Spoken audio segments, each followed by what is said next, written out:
Welcome to my engineering physics channel. This is Sanju Badhe from KJ Somaya Institute of Engineering and Information Technology.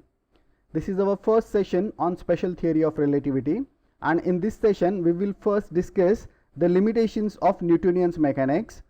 Then we will discuss why it is necessary to develop a new theory to explain or to predict the results for the bodies moving with very high speed comparable to the speed of light.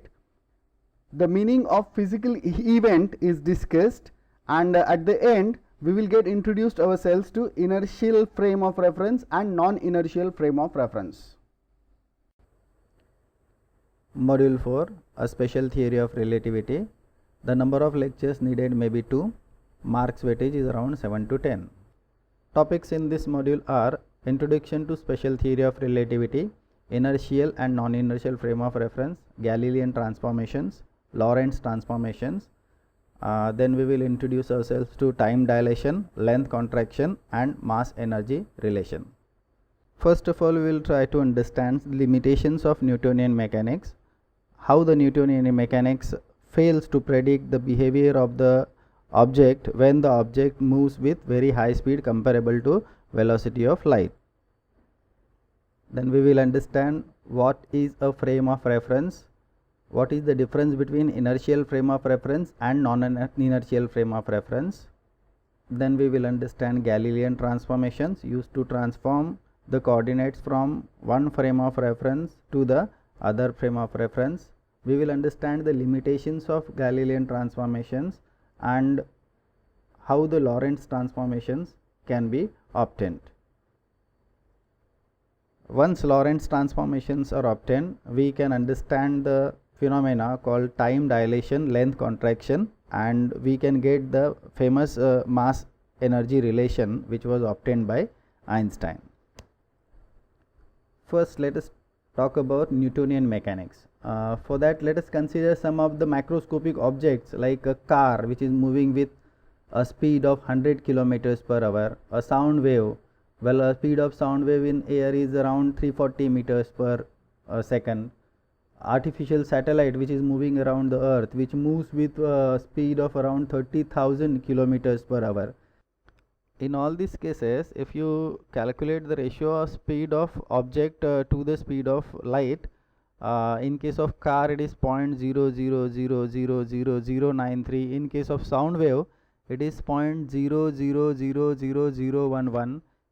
For satellite it is 0.000028.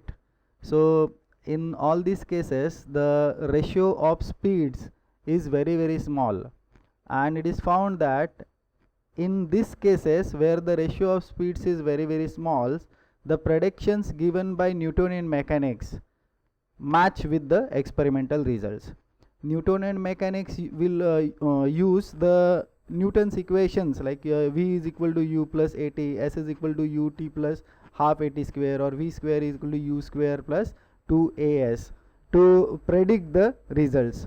And it is found that in all these cases where the ratio of speeds is very less, the predictions given by Newton's theory match with the experimental results. So we can say that Newton's theory can easily predict the motion of the object if the object is moving with low speed, that is when U upon c is very less than 1. Let us consider another example, an electron which is accelerated through a potential difference of 1 mega electron volt. If we calculate the velocity of this electron according to Newton's theory by using the relation 1/2 mv square is equal to ev, this velocity is obtained as 5.93 into 10⁸ meters per second. Thus, for this electron which is accelerated through a potential difference of 1 mega electron volt, the ratio U upon c is 1.9766. However, when experiment is performed, the experimental value of U upon c is 0.9988, which is less than 1. Thus, experiments have shown that Newtonian mechanics fail to predict the correct answer when it comes to the objects which are moving with very high speed. we calculated velocity of the electron in the last slide, and it was 5.93 into 10 raised to 8 meter per second. Now if you accelerate the same electron with a potential difference of 4 mega electron volt, as per the relation kinetic energy is equal to 1 by 2 mv square, if we calculate the velocity of this electron again, it should be doubled and it should be much greater than c. But when experimentally the velocity of electron is found, in this case it is found that it increases only to 0.999 c. So in Newtonian mechanics, as we have seen, there is no limit on the velocity attainable by the particle, but experimental results are showing that by increasing the potential difference from 1 mega electron volt to 4 mega electron volts, the velocity is only increasing from 0.9988 c to 0.9999 c. It is not exceeding the value of c. Okay, let us consider one more example. We know when the electron enters into the perpendicular magnetic field, it traverses a circular path, and radius of this circular path is given by r is equal to mv upon eb. So if we make a 10 mega electron volt electron, so 10 mega electron volt electron means it is moving with very high velocity, comparable to the velocity of light. According to Newton mechanics, actually more than velocity of light. So if you calculate the radius of circular path using the classical relation mv upon eb, where v is calculated using 1 upon 2 mv square equal to ev, then the radius of the path is obtained as 0.53 centimeter. Means what?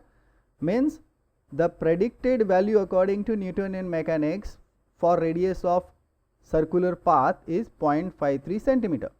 But when experiment is performed with such an electron, this radius of circular path is found to be 1.8 centimeters, which doesn't match with the radius of circular path calculated using Newton's theory. What it shows? This shows that this example and the earlier example show that Newtonian mechanics will not be able to predict the correct results when the velocity of the particle is very high, that is u upon c approaches to 1, but it can predict the results properly when the objects are moving with lower speeds. So from some of the examples we have seen that Newton's theory fails to predict the correct results when it comes to the objects moving with very high velocities, and therefore we need a new theory which can predict the correct results for complete range of velocities ranging from u by c equal to 0 to u by c close to 1. What is a physical event? An event is something that happens. It can be anything. Collision of a ball is an event. Car moving on a road is an event. Fan rotating is an event. A person standing on a platform is an event. In order to specify an event, we need to specify the point in the space where that event is occurring and time at which the event is occurring. So we can specify an event by 3 numbers x, y, z with respect to some axis x, y, z chosen and time t. A framework consisting of a coordinate system for determining a position and a clock for assigning time of an event is called a frame of reference. Now this frame of reference may be different for different observers. The same event can be described by one observer in one frame of reference. For example, a passenger in a moving train, his frame of reference, he has his frame of reference, and in his frame of reference he will describe the event, for example, as x, y, z at time t. Another person who is standing on the platform, so the axis system chosen for him is attached to that platform. and therefore he will describe the same event at point x prime, y prime, z prime at time t prime. So what it means? It means that to describe an event, first thing that we need to do is decide a frame of reference. So frame of reference, we have already seen. What is the frame of reference? It is a framework consisting of a coordinate system for determining a position and a clock for assigning time of an event is called as frame of reference. So frame of reference may be of two types: inertial frame of reference or non-inertial frame of reference. Inertial frame of reference is also called as unaccelerated frame of reference. In inertial frame of reference, law of inertia, that is Newton's first law, holds. What is the Newton's first law? Every body continues to be in its state of rest or of uniform motion unless acted upon by external unbalanced force. So if this law is applicable in a particular frame of reference, such frame of reference is called as inertial frame of reference. So in inertial frame of reference, if the net external force is 0, the moving body will continue to move with constant velocity. So now we can state some examples of inertial frame of reference. A rocket ship drifting in outer space without spinning and with its engine cut off. So such rocket ship will move with constant velocity, and therefore law of inertia will hold for it, and therefore the frame of reference attached to this rocket ship is called as inertial frame of reference. A train, a ship, a car, an aeroplane which is moving with constant velocity can also be treated as inertial frames of reference. If we neglect acceleration effect due to rotational and orbital motion of the earth, and if we fix a set of axes on the earth, forming such frame of reference can also be called as the inertial frame of reference.